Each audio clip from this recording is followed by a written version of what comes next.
Section 1.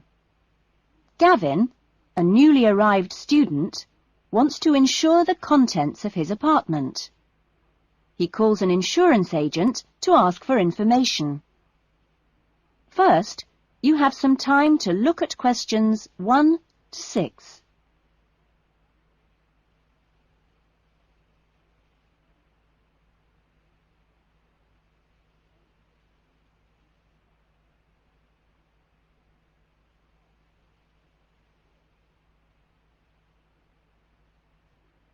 Now we shall begin. You should answer the questions as you listen, because you will not hear the recording a second time. Listen carefully to the conversation and answer questions 1 to 6. Good morning, Diane Davis. Can I help you? Yes, I'd like to get some insurance for the contents of my home. Fine. When did you move into the house? A couple of weeks ago. And, it's an apartment, actually. I was told by the landlord that it would be a good idea to get some insurance for the furniture and other personal possessions. Fine. Well, let's get some details. What kind of apartment is it? It's a 2-bedroom apartment. Huh? What floor is it on? Why do you need to know that? Because it affects the cost of the insurance. An apartment on the ground floor isn't as protected as others, and there's more chance of a break-in. Really? I didn't know that. It's on the second floor. Second. And how much is the rent? It's $615 per month. Good. And where is it located? In Biggins Street, South Hills. I see. And what things did you want to insure? Well, what do you recommend? Well, the most important things are those which you would normally find in a home. Things like the television, fridge, and so on. I see. Well, I've got a fridge and a stereo system, which I've just bought from a friend. And how much did you pay for the fridge? $450. 50 or 15? 50. And the stereo system cost $1,150. Have you got a television? Yes, but it's very old and not worth much. Okay. Well, is there anything else you want to insure? Yes, I've got a couple of watches and my CDs and books. How much do you think they're worth? The watches are worth $1,000? For both of them? No, each one. And altogether, the CDs and books cost me about $400. Okay. So the value of everything you want to insure is $4,000. How much will the insurance cost? Let me see. $4,000 divided by plus 10%. Right. So this kind of insurance, that's private contents insurance, it comes to $184 for a 12-month period. $184? Well, that sounds pretty good. Okay, I'll take that policy. Before the conversation continues, you have some time to look at questions 7 to 10.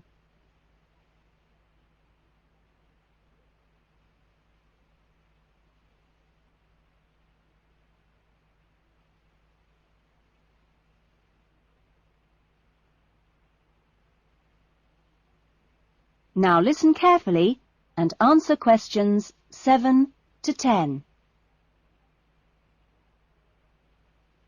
Can I arrange the policy over the phone? Sure. Just let me get the details down. So, that's Mr. Gavin Murray.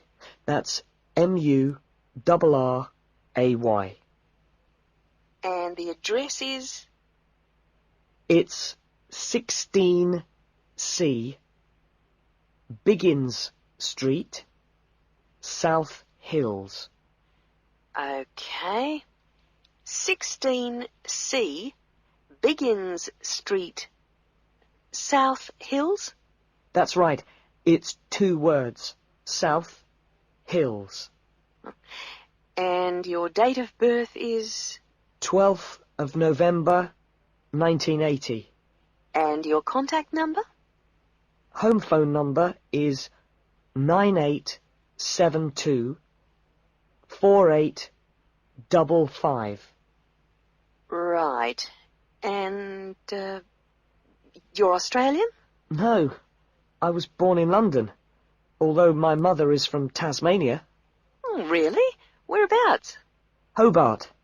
I see. Interesting place. Now, are you working at the moment? No, I'm a full-time student at Sydney University. Right. Good. That is the end of section 1. You will now have half a minute to check your answers.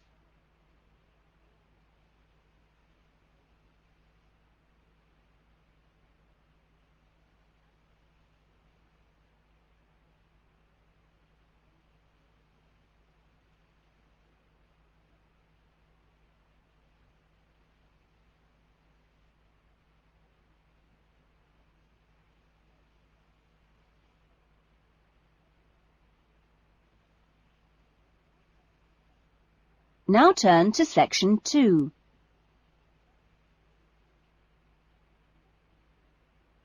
Section 2. You will hear an address by the college president welcoming new students to a residential college. First, you have some time to look at questions 11 to 14.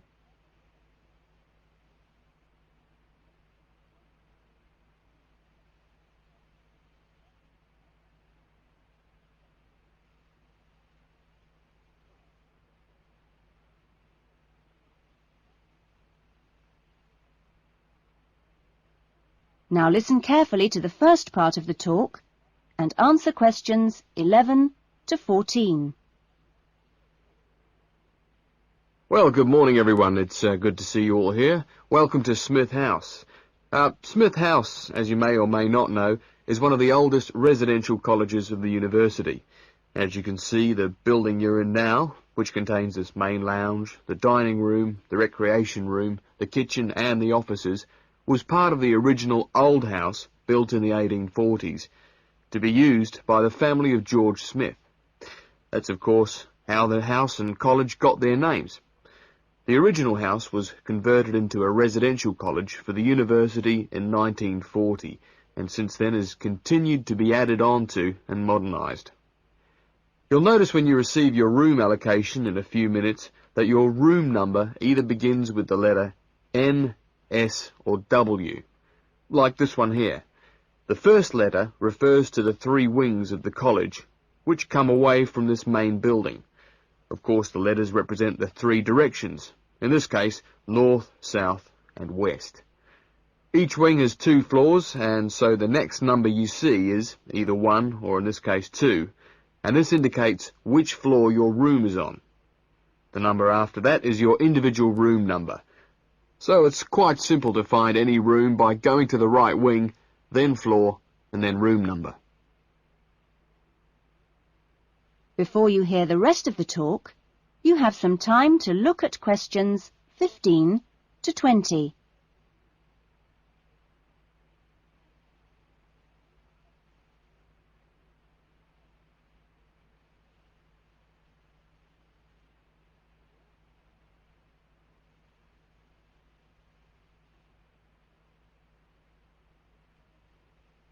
Now listen carefully and answer questions 15 to 20. You'll also notice, when you receive your orientation pack shortly, that there are 2 keys. One is the key to your room, and only you have that key, and the other is a key to the front door, which you've just come through here from the street. This door is closed and locked at 8 p.m. every night, and opened again at 7 a.m. You'll need your key if you're coming back to the college between those times. We ask all students to always enter and leave the college through the front door. You'll notice at the end of each corridor that there is another door, but these are fire doors and are kept locked from the outside. They should only be opened from the inside in case of emergency.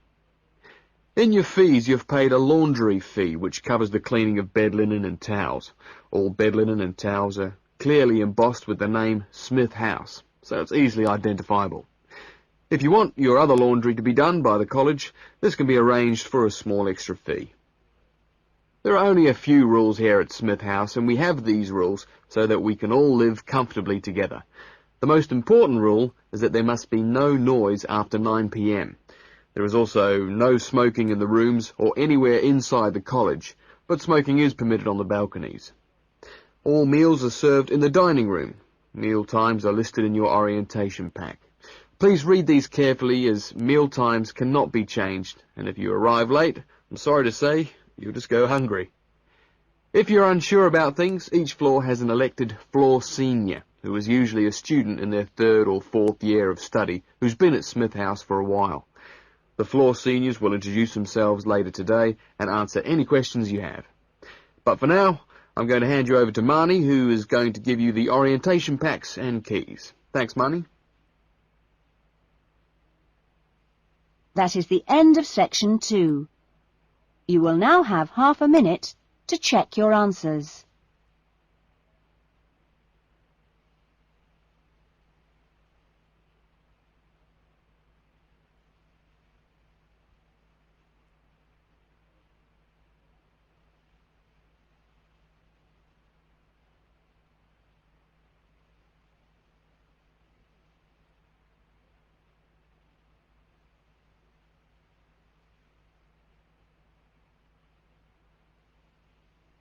Now turn to section 3. Section 3. You will hear a conversation between 2 students, Lynn and Robin, who are discussing an assignment. First, you have some time to look at questions 21 to 30.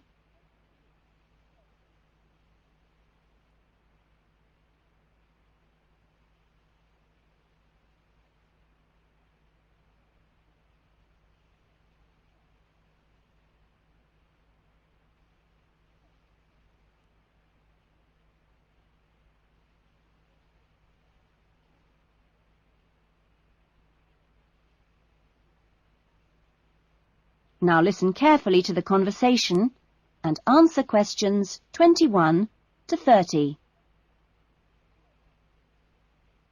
That essay we have to write, the one on how children learn through the media, how are you planning to write it? Well, I've given it some thought, and I think that the best way to approach it is to divide the essay into 2 parts. First of all, we'd have to look at some examples of each type of media. Yes, what they are. Then we could describe how we can use each medium so that children can learn something from each one. Exactly. Maybe we could draw up a table and look at examples of each medium in turn. Let's see. The different forms of media would be the print media. Here you'd have things like books and newspapers, that sort of thing. And included in these are the pictorial forms of print media, like maps. Yes, maps are really just formal pictures, aren't they? And then there are what we call the audio forms of media, where children can listen. CDs and radios are probably the best examples because a lot of children have access to these, especially radios. And this would lead into the audio-visual media, which can be seen as well as heard. Film, television, and we mustn't forget videos. Yes, but there's a final category as well. Computers that make up the so-called electronic media. In the United Kingdom and Australia, they say that 1 in 3 families has a computer now. Yes, I believe it. Well, that's a good list to start with. We're really getting somewhere with this essay now. So let's move on to when each type of medium could be used. I guess we could start by trying to identify the best situation for each type of media. What do you mean? I'm talking about whether each medium should be used with different size groups. For example, we could look at pictures and ask whether they're more useful for an individual child, a few children together, or a full class. In this case, I'd say pictures are best with individual children because they give them an opportunity to let their imaginations run wild. Yes, I see. Let's take tapes next. Although tapes look ideal for individual children, I feel they're best suited to small group work. This way, children don't feel isolated, because they can get help from their friends. Computers are the same. I think they're better with small numbers of children, and they're hardly ever useful with a whole class. Videos, however, are ideal for use with everyone present in the class, especially when children have individual activity sheets to help them focus their minds on what's in the video. And what about books? What would you recommend for them? Books are ideal for children to use by themselves. I know they're used with groups in schools, but I wouldn't recommend it. Other pictorial media like maps, though, are different. I'd always plan group work around those. Give the children a chance to interact and to share ideas. I agree. Teachers often just leave maps on the wall for children to look at when they have some free time. But kids really enjoy using them for problem solving. Yes.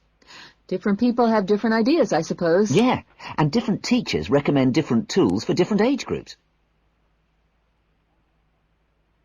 That is the end of section 3.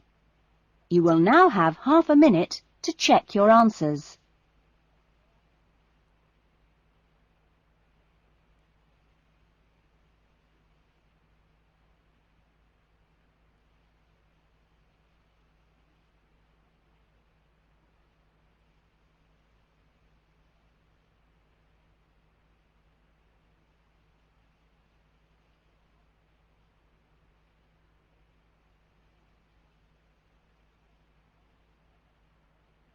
Now turn to section 4.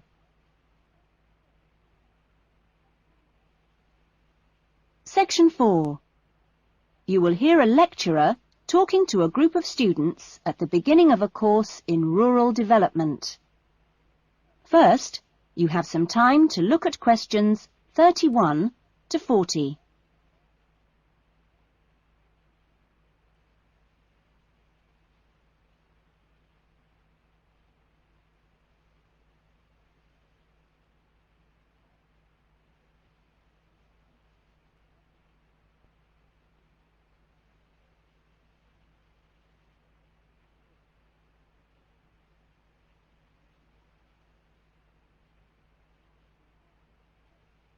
Now listen carefully to the talk and answer questions 31 to 40. I hope that this first session, which I've called an Introduction to British Agriculture, will provide a helpful background to the farm visits you'll be doing next week. I think I should start by emphasising that agriculture still accounts for a very important part of this country's economy. We are used to hearing the UK's society and economy described as being industrial or even post-industrial. But we mustn't let this blind us to the fact that agriculture and its supporting industries still account for around 20% of our gross national product. This figure is especially impressive, I think, when you bear in mind how very small a percentage of the UK workforce is employed in agriculture. This is not a recent development.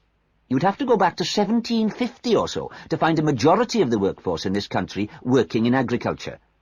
By the middle of the next century, in 1850 that is, it had fallen sharply to 10%, and then to 3% by the middle of the 20th century. And now just 2% of the workforce contribute 20% of GNP. How is this efficiency achieved? Well, my own view is that it owes a great deal to a history over the last 50 or 60 years of intelligent support by the state, mainly taking the form of helping farmers to plan ahead. Then the two other factors I should mention, both very important, are the high level of training amongst the agricultural workforce, and secondly, the recognition by farmers of the value of investing in technology. Now, although the UK is a fairly small country, the geology and climate vary a good deal from region to region. For our purposes today, we can divide the country broadly into 3. I've marked them on the map here. The region you'll get to know best, of course, is the north, where we are at present. The land here is generally hilly, and the soil's thin. The climate up here, and you've already had evidence of this, is generally cool and wet. As you'll see next week, the typical farm here in the north is a small, family-run concern, producing mainly wool and timber for the market. If we contrast that with the eastern region, over here, the east is flatter and more low-lying, with fertile soils and a mixed climate. Average farm size is much bigger in the east, and farms are likely to be managed strictly on commercial lines. As for crops, well, the east is the UK's great cereal-producing region. However, increasingly significant areas are now also given over to high-quality vegetables for supply direct to the supermarkets. The third broad region is the West, where it's a different story again. The climate is warmer than in the north and much wetter than in the east. The resulting rich soils in the West provide excellent pasture, and the farms there are quite large, typically around 800 hectares. The main products are milk, cheese and meat. So, clearly, there are marked differences between regions, but this does not prevent quite a strong sense of solidarity amongst the farming community as a whole, right across the country. This solidarity comes in part from the need to present a united front in dealing with other powerful interest groups, such as government or the media. It also owes something to the close cooperation between all the agricultural training colleges, through which the great majority of farmers pass at the beginning of their careers. And a third factor making for solidarity is the national structure of the Farmers' Union, of which virtually all farmers are members. Finally, in this short talk, I'd like to say a little about the challenges facing farmers in the next century. That is the end of section 4. You will now have half a minute to check your answers.